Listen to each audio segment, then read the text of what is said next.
She called me an expensive fire drill. My name was the only one the state recognized on 340 certificates of occupancy across Arizona. I read the termination email on the screen of a fire panel I was recalibrating in the mechanical room of Banner University Medical Center. Basement level. Concrete walls.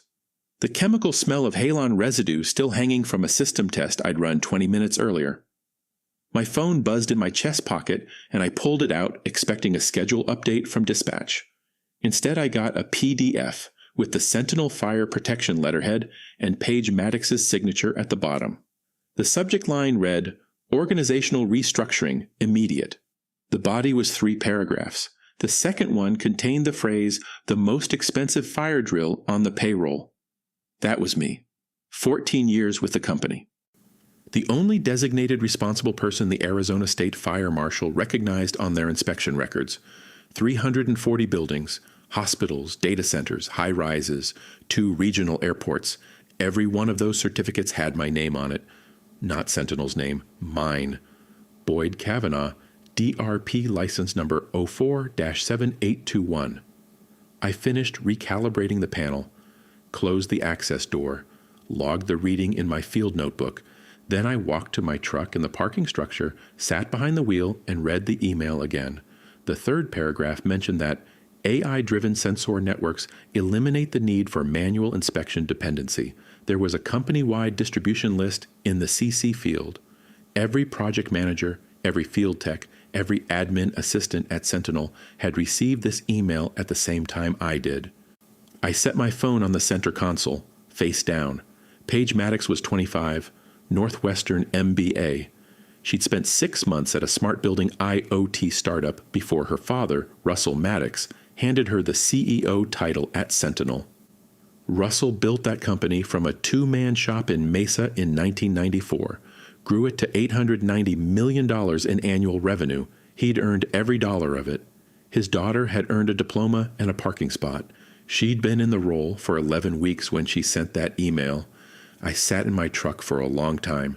The concrete ceiling of the parking structure was low enough that I could see the fire sprinkler heads mounted on the exposed pipes above me. Pendant heads, Viking brand. Standard response. I'd inspected the ones in this building myself 4 years ago.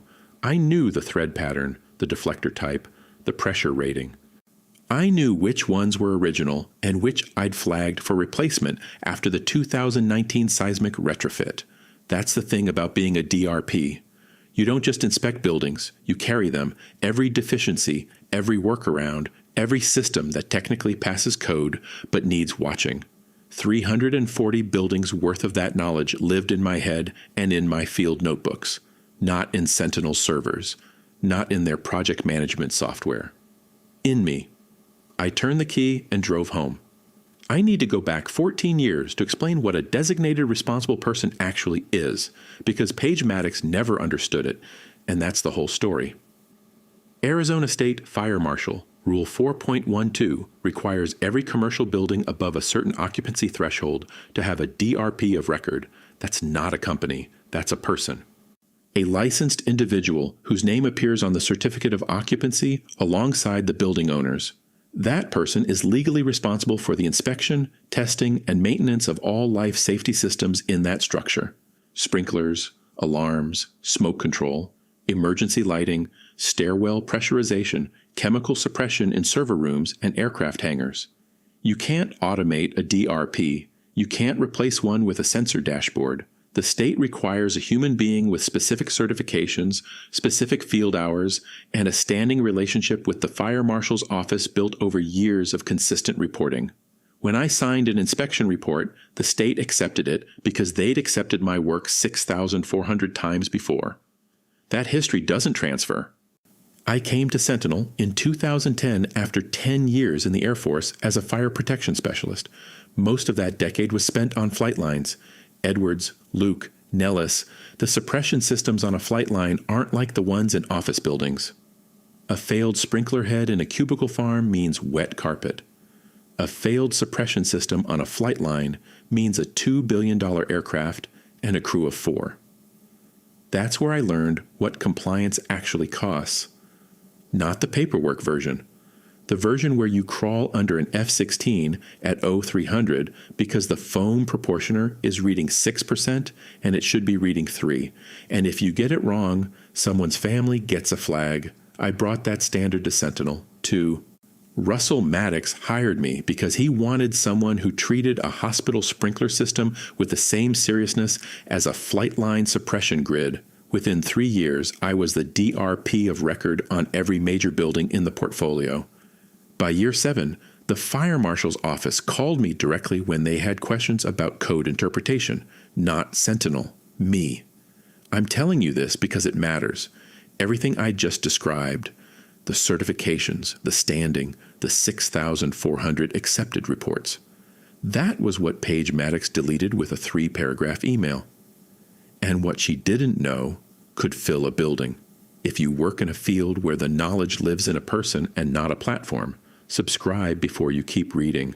This next part is going to hit differently. But first you need to understand what I gave up to build that record. November 2011. I was running a quarterly inspection at a semiconductor fab in Chandler. Clean room environment, chemical suppression system, not water, not foam. FM 200 gas. The system had a valve assembly that had been flagged twice in previous cycles but kept passing within tolerance. I'd noted it in my field book both times, wrote monitor closely in the margin. The valve failed during my test discharge, not a slow leak, a rupture. FM 200 is non-toxic at standard concentration, but the discharge displaced the oxygen in the mechanical room fast enough that my ears popped. I could have evacuated. Protocol said evacuate. Instead, I stayed and manually isolated the failed valve, because if I didn't, the cascade would have dumped the entire reserve into the clean room next door, where a 12-person shift was running wafer production. It took me 9 minutes. The chemical burns on my hands took 3 months to heal. I never filed a workers' comp claim. The paperwork would have triggered a medical review.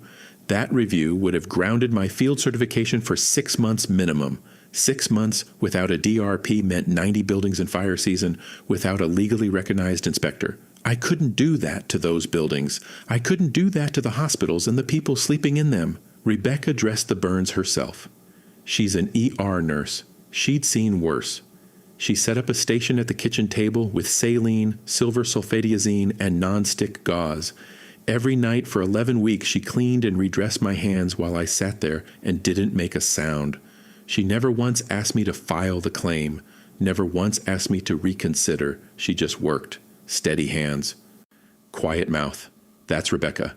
The scars are still there, white and shiny across both palms and the backs of 3 fingers on my left hand. I've shaken hands with every fire marshal in the state with those scars showing. None of them ever asked. They all knew.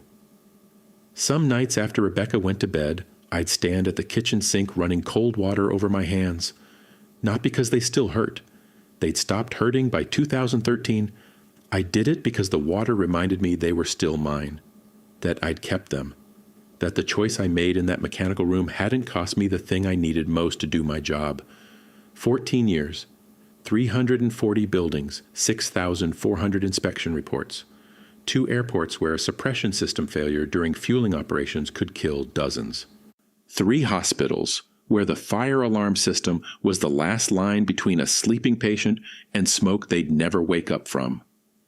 And Paige Maddox looked at all of that and saw a line item. The Monday after my termination, I called Dale Whitfield. Dale had been my attorney for 9 years. Small office in Scottsdale, desk always covered in code books and highlighters. He picked up on the second ring. I told him what happened, read him the email. He was quiet for about 10 seconds. Boyd, you understand what this means? I do. She doesn't. No. A SFM Rule 4.12. The moment you're no longer employed by the inspecting entity, your DRP status on their certificates is void. Every building has to be re-inspected by a newly designated DRP within 90 days, or the certificates of occupancy expire. 340 buildings. 340 buildings. And Sentinel doesn't have another DRP with standing at the fire marshal's office. They don't have anyone close. I know. Do you want me to notify the fire marshal's office that you've been involuntarily terminated? I looked at the scars on my hands. Thought about the semiconductor fab. Thought about the hospitals. Thought about every 3 a.m. call I'd taken for 14 years. Yes. Dale filed the notification that afternoon. Certified letter to the Arizona State Fire Marshal. The clock started ticking. 90 days. And Paige Maddox had no idea it existed. That same week, she sent another company-wide email.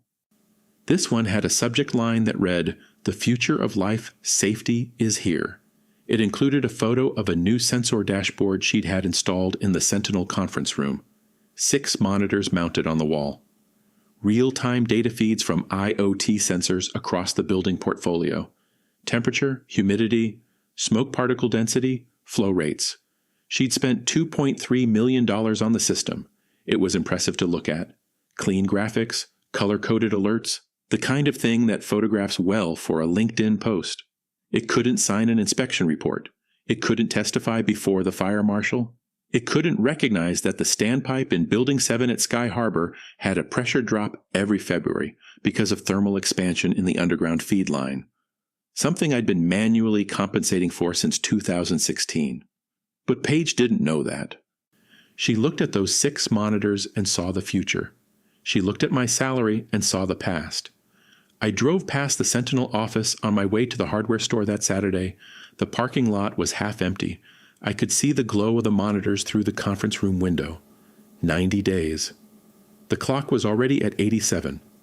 3 days after Dale filed the notification, the fire marshal's office sent a registered letter to Sentinel's corporate address.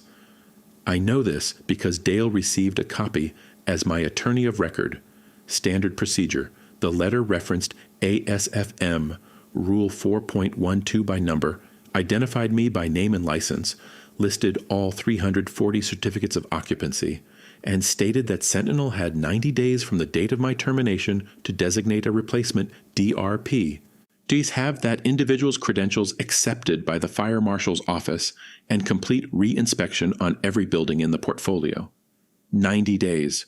340 buildings, hospitals, data centers, high-rises, 2 regional airports. The letter also noted that Sentinel's inspection license would be placed under administrative review effective immediately, meaning no new inspection contracts could be signed until the DRP issue was resolved. I don't know exactly when Paige opened it, but I know she didn't call Dale's office, didn't call the fire marshal, didn't call me.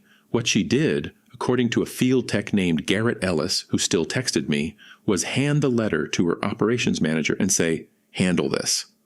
The operations manager was a 31-year-old named Tyler Brooks. He'd been promoted from project coordinator 6 weeks earlier.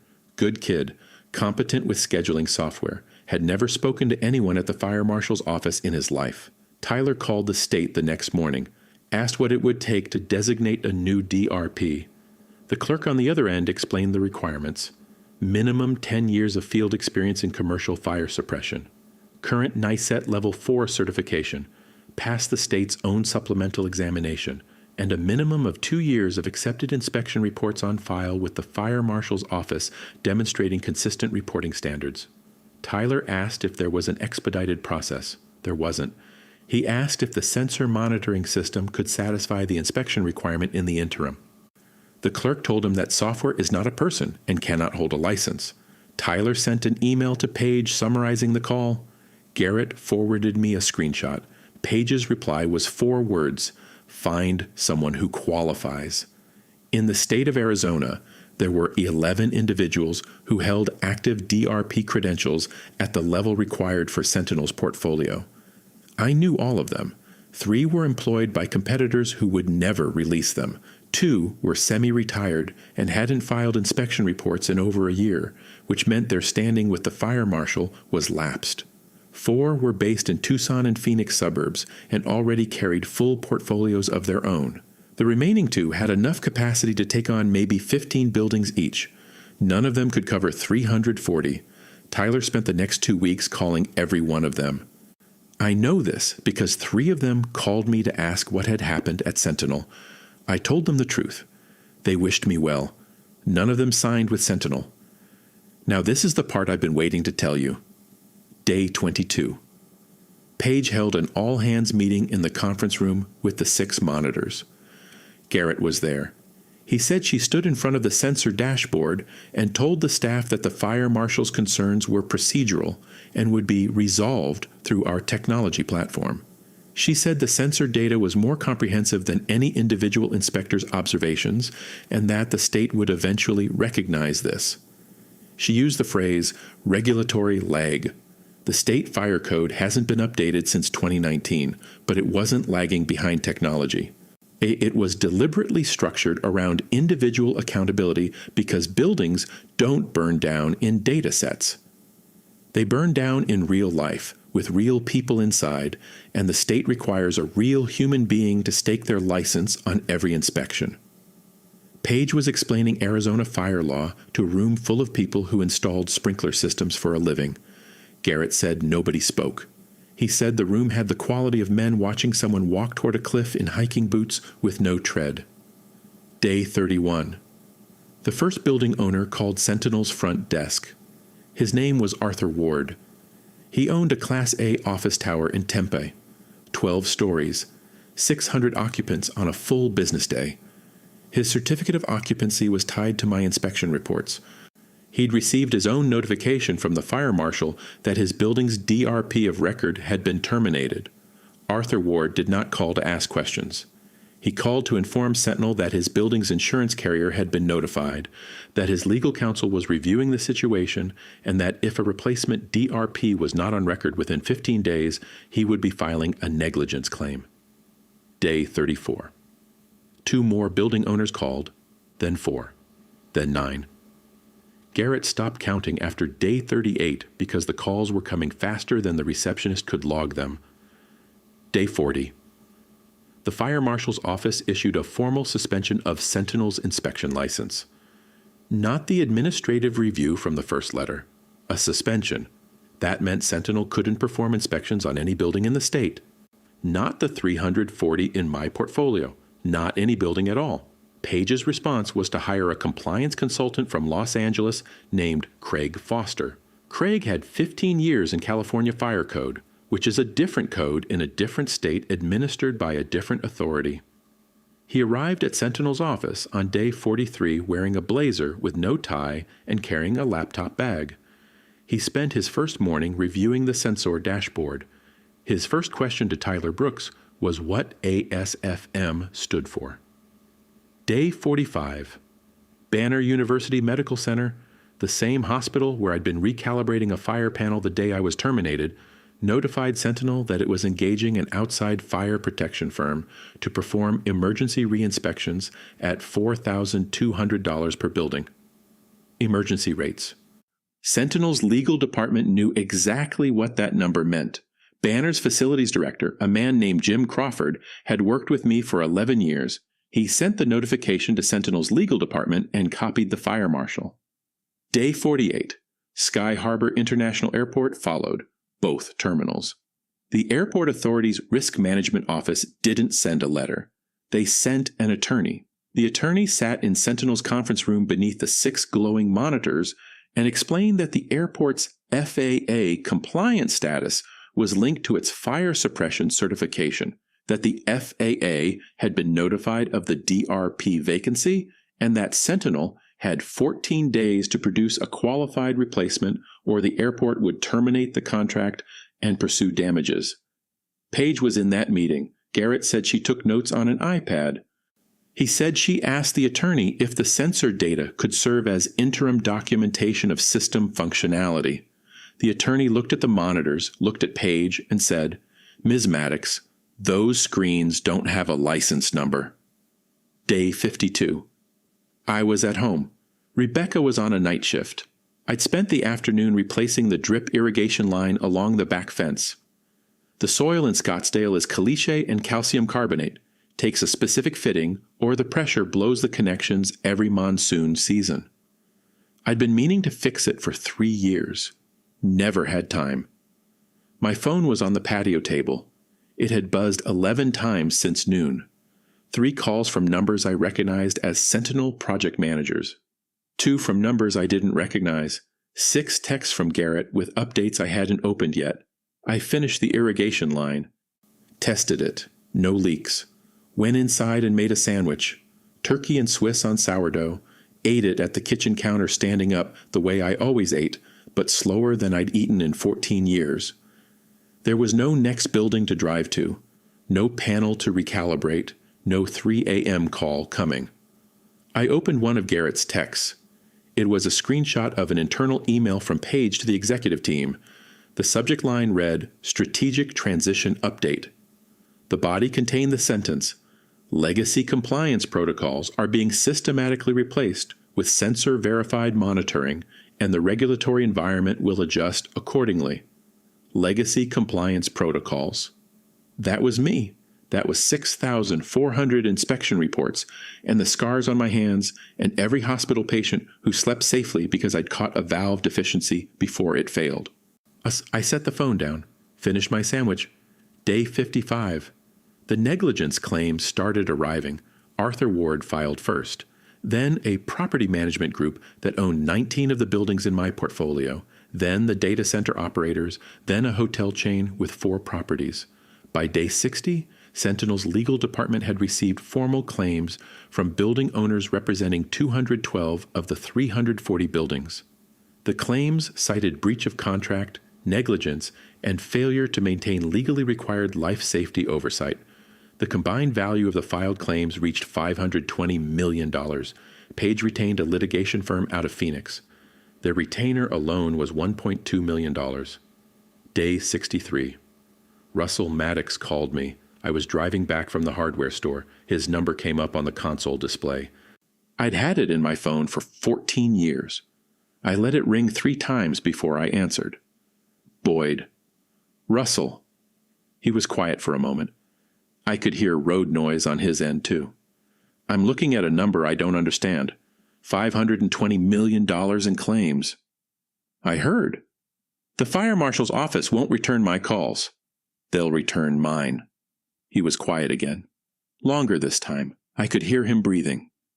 She didn't know, Boyd. She didn't ask. That sat between us for 8 seconds. I counted. What are you doing now? Driving home from the hardware store, fixed my irrigation line. Boyd. Russell. I need to know if you consider. I filed my independent DRP registration with the state last week. Kavanaaugh Life Safety. My certifications transferred clean. The fire marshal accepted my standing on day 1. The silence on his end changed. It wasn't confusion anymore. It was a man doing math he didn't want to finish. You already... The buildings need inspections, Russell. The hospitals need a DRP. The airports need FAA compliance restored. I'm the only person in this state who can do it at the scale those owners need in the time they have left. And they know my number. I heard him pull off the road. The crunch of gravel. His engine idling. Boyd, my daughter is still the CEO. I know. I can't. You don't have to do anything, Russell. The building owners are going to do it for you. I turned into my driveway. Rebecca's car was there. She was home early. I'm sorry, Boyd. I know you are. I hung up, sat in the truck for a minute. The Arizona sun was going down behind the McDowell Mountains, turning the sky the color of a cooling forge, orange fading to gray. The same transition I'd watched through mechanical room windows for 14 years, except now I was watching it from my own driveway, with clean hands and nowhere to be. Inside, Rebecca was standing at the kitchen counter slicing tomatoes. She looked up when I came in, looked at my face, looked at my phone, which I set on the counter face up for the first time in as long as she could remember. Russell, she said. Yeah. She went back to the tomatoes. About time. Day 67. The first building owner called Kavanaaugh Life Safety through the official line. Then the second. Then 7 more by end of week. Day 71. Banner University Medical Center signed an emergency reinspection contract with my firm. Jim Crawford shook my hand in the lobby where I'd been recalibrating a panel the day I was fired. He looked at my hand when he shook it. The scars. Glad you're still in the business, Boyd. Never left. Day 74. The Sky Harbor Airport Authority terminated its contract with Sentinel and signed with Kavanaaugh Life Safety.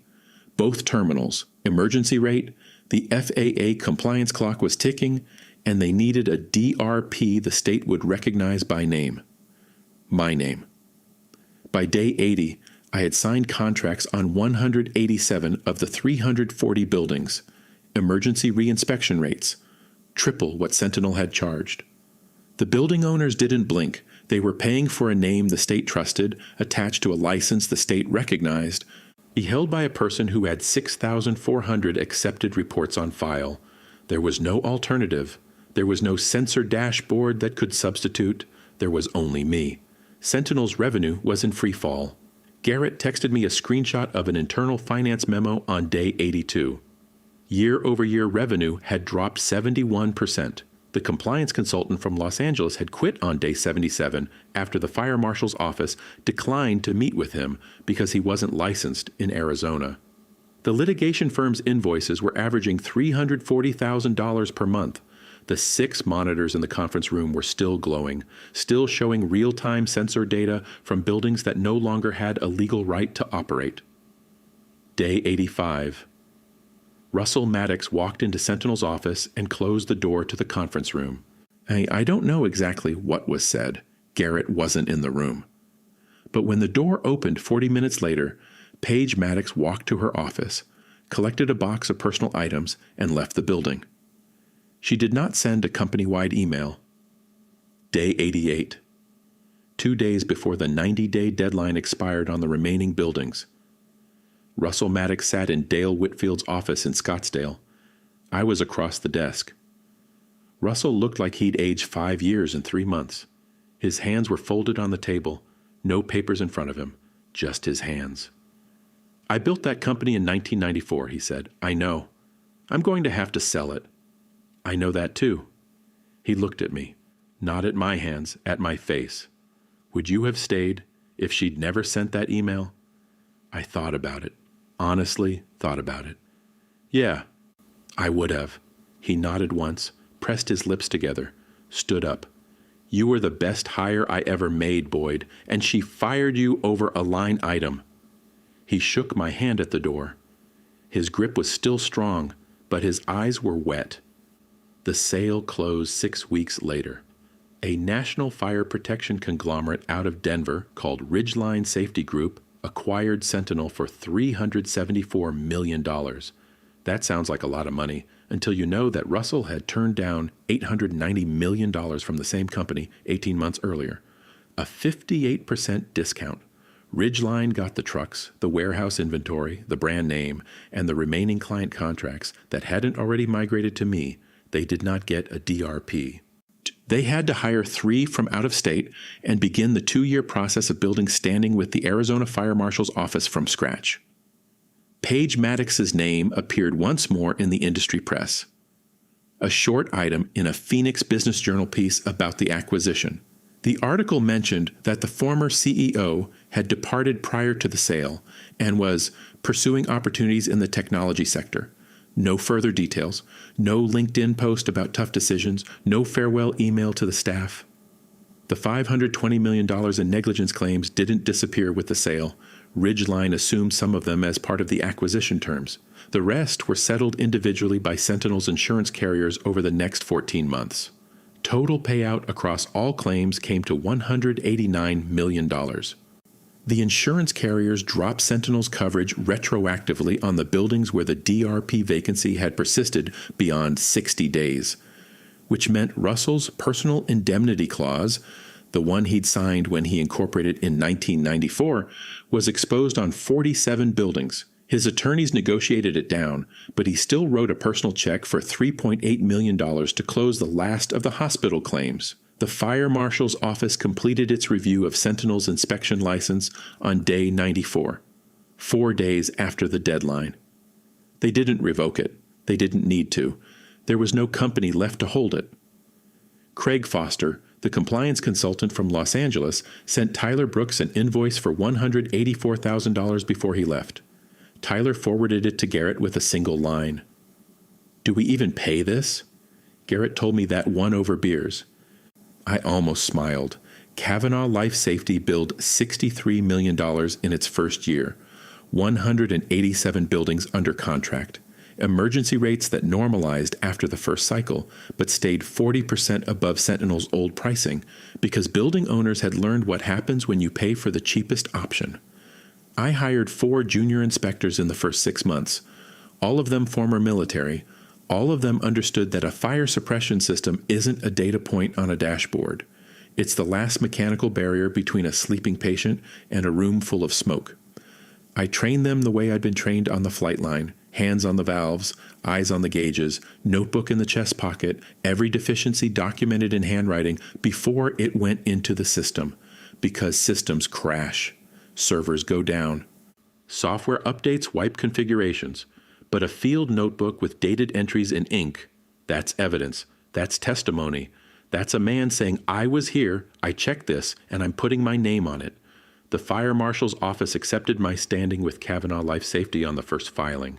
No review period, no probationary status. The clerk who processed the paperwork was the same woman who'd explained to Tyler Brooks that software is not a person. She looked at my application, looked at the license number she'd been seeing on inspection reports for 14 years, and stamped it. Welcome back, Mr. Kavanagh.